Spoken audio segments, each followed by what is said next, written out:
Welcome to Positive Atheism English channel.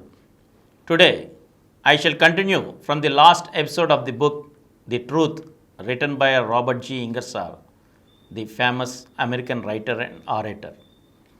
Today, we are into the 10th episode. What are the Orthodox clergy doing for the good of mankind? Absolutely nothing. What harm are they doing? On every hand, they sow the seeds of superstition. They paralyze the minds and pollute the imaginations of children. They fill their hearts with fear. By their teachings, thousands became insane. With them, hypocrisy is respectable and candor infamous. They enslave the minds of men. Under their teachings, men waste and misdirect their energies, abandon the ends that can be accomplished, dedicate their lives to the impossible, worship the unknown, pray to the inconceivable, and became the trembling slaves of a monstrous myth born of ignorance and fashioned by the trembling hands of fear. Superstition is the serpent that crawls and hisses in every Eden and fastens its poisonous fangs in the hearts of men. It is the deadliest foe of the human race. Superstition is a beggar, a robber, a tyrant. Science is a benefactor. Superstition sheds blood. Science sheds light. The dear preachers must give up the account of creation, the Garden of Eden, the mudman, the rib woman, and the walking, talking snake. They must throw away the apple, the fall of man, the expulsion, and the gate guarded by angels armed with swords. They must give up the flood and the Tower of Babel and the confusion of tongues. They must give up Abraham and the wrestling match between Jacob and the Lord.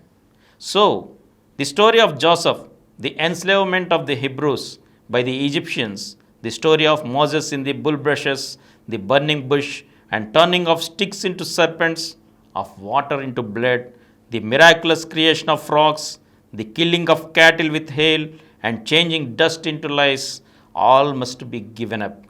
The sojourn of 40 years in the desert, the opening of the Red Sea, the clothes and shoes that refused to wear out, the manna, the quails and the serpents, the water that ran up the hill, the talking of Jehovah with Moses, face to face, the giving of the 10 commandments, the opening of the earth to swallow the enemies of Moses, all must be thrown away.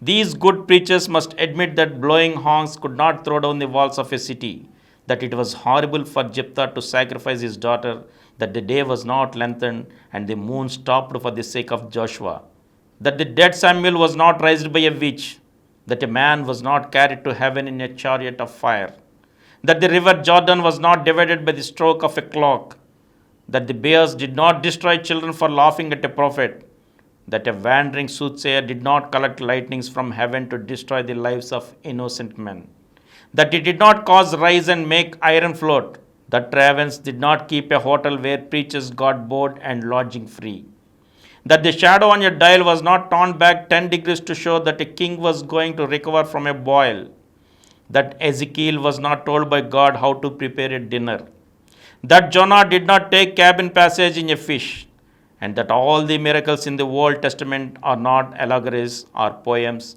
but just old-fashioned lies.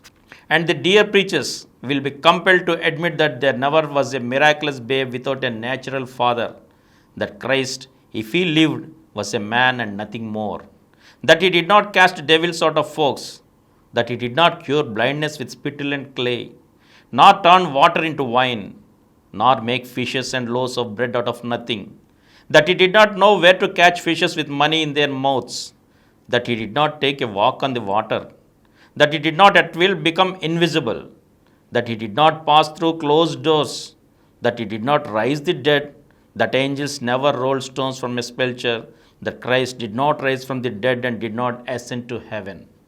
All these mistakes and illusions and delusions, all these miracles and myths must fade from the minds of intelligent man. We will continue the remaining part in the next episode again. Thank you.